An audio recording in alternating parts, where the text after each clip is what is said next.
Gereg-legeg Sang Prabu Puntadewa Tope hanyum ropi dateng Werkudara Janaka dalah satru kembar sagah minangka dados sesule dene Sumedha kapatrapaken pidana pejah kacemplungaken wonten ing kawah Candra Dimuka jroning penggalih namung nangis batin nanging boten saged ngucap kacarita swanipun ingkang garupun para Durpati bertek saing katebian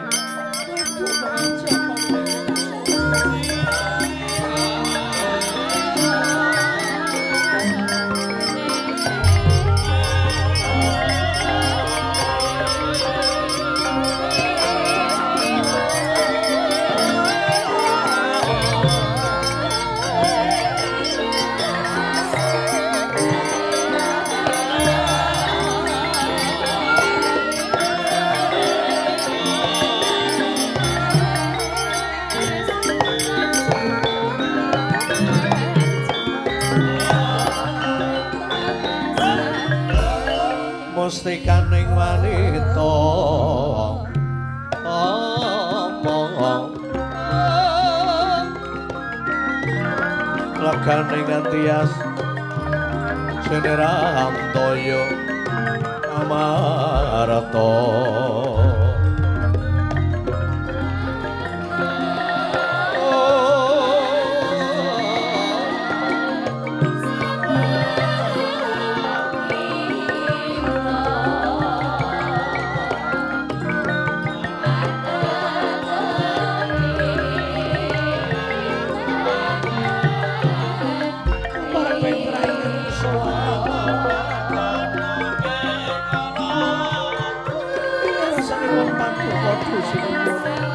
Yai Durpati tiwas kebeneran siadi swaning ngarasanipun Kakang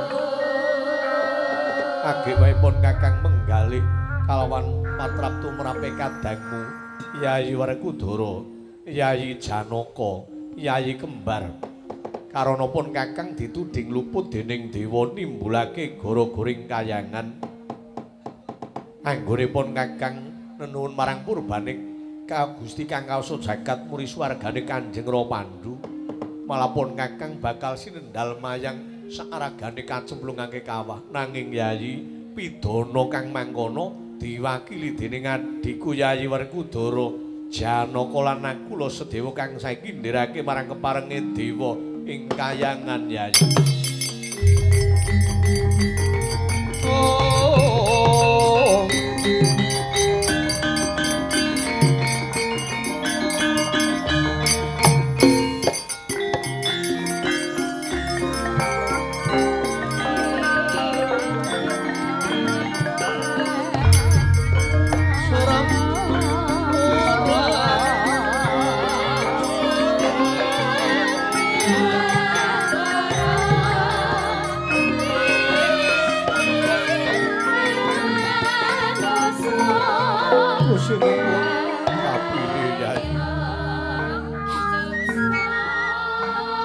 sanget sing manah kula dupeani kali paduka menika namung tansah mendel kewala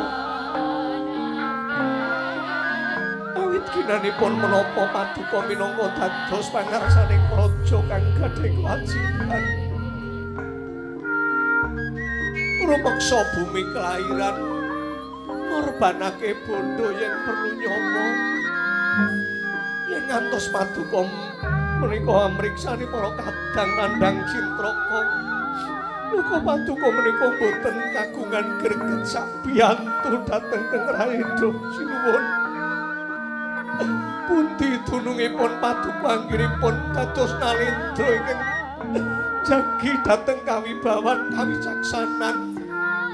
Sentosa lan batinipun kang santos sagah jagi tentreming praja.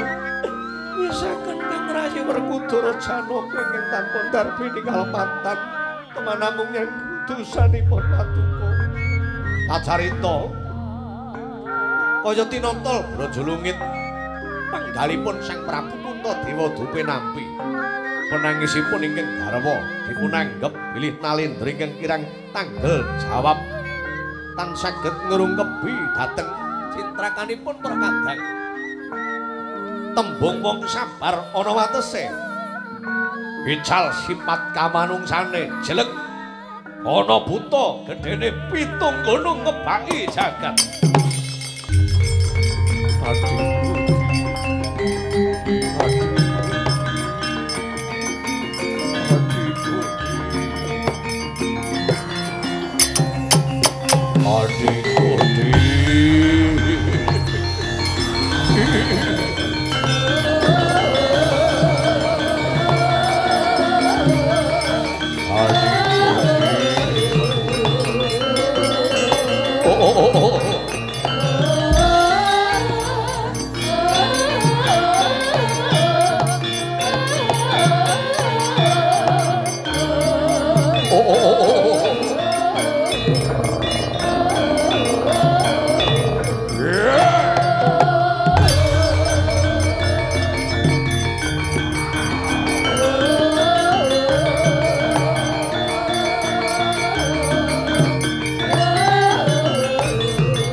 Sosoro Maruta Pawana Marga Samirana lan Warayang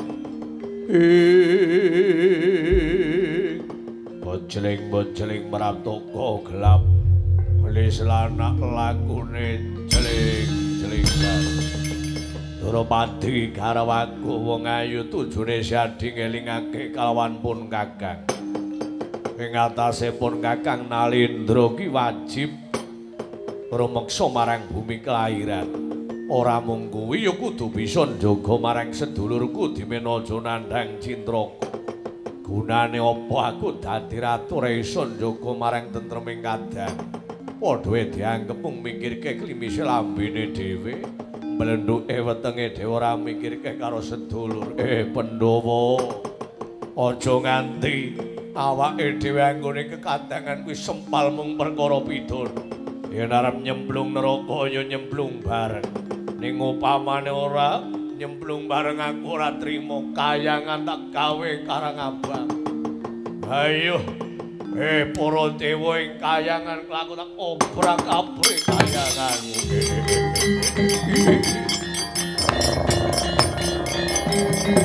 Yeah.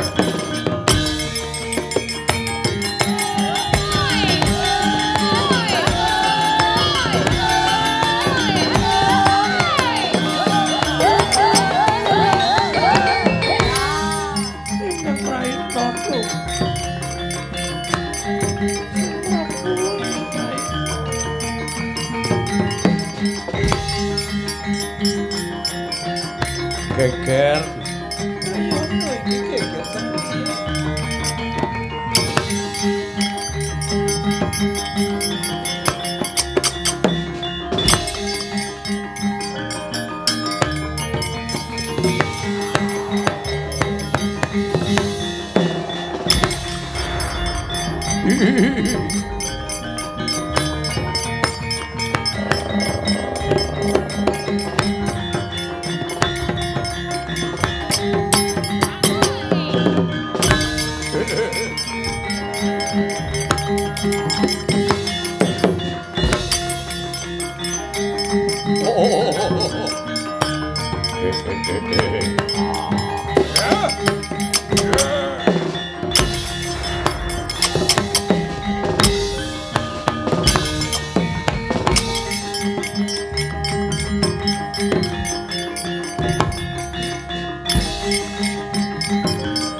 Buto gedhe sapa iki? Kakang Gatut kene, Kang.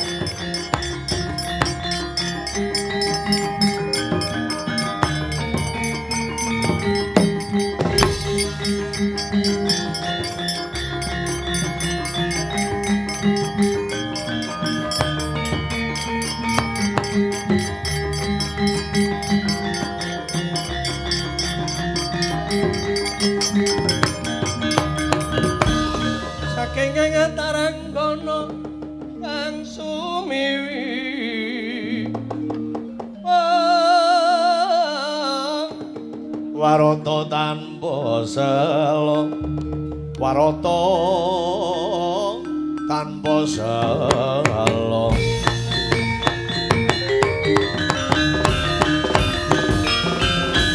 Kakang Antarja Kakang Garkaca adiku Antasena kepiye adiku Antasena kepiye welah ora tau-tau kraton Ngamarta ana buta gedene saksi gara jagat mengko dhisik buta saka ngendi aranmu sapa?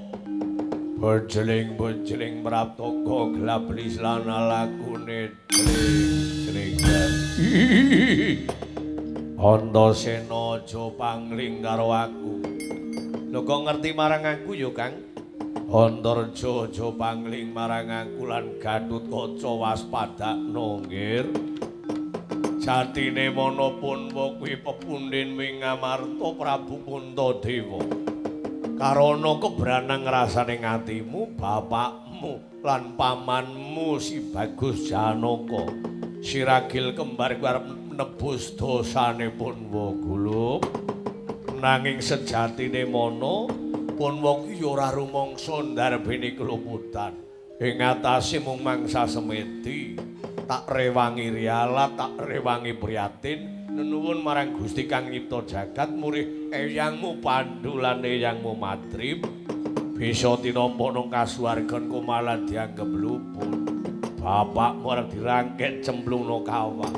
Mula pun arep nyuwun pamit nggih ngobrak kaprikayangan Suralaya nggih.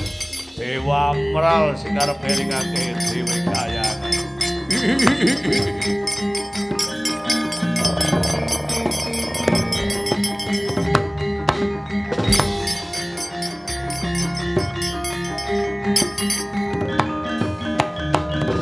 Kakang Garkaca, Yayi Antasena kepiye? Kakang Antarja, kapiye Yayi Antasena?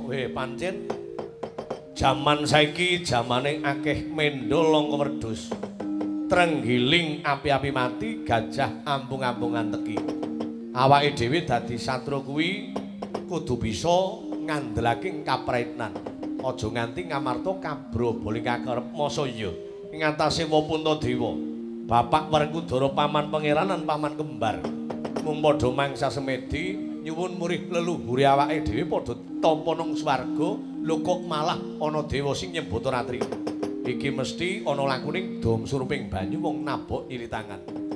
Saka pinemune Siadi kira-kira sapa?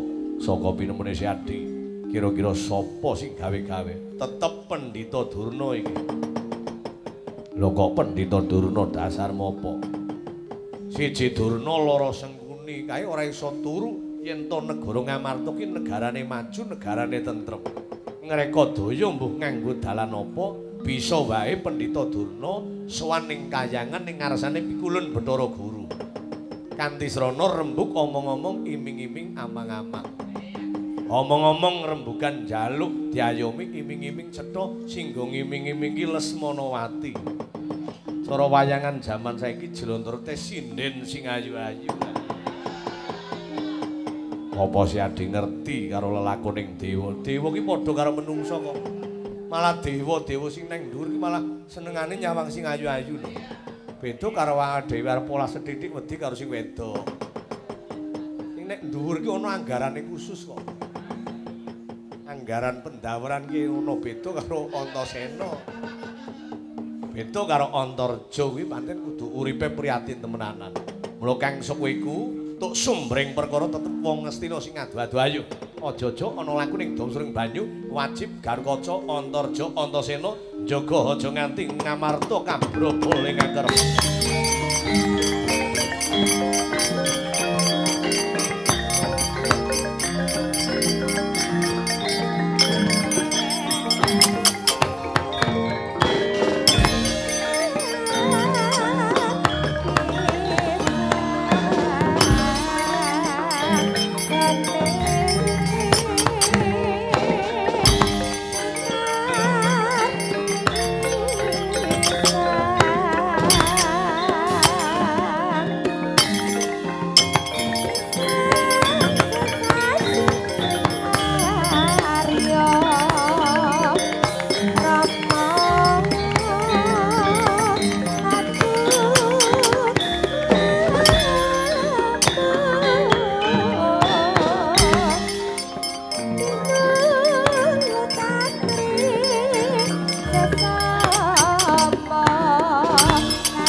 Sidan Jaipong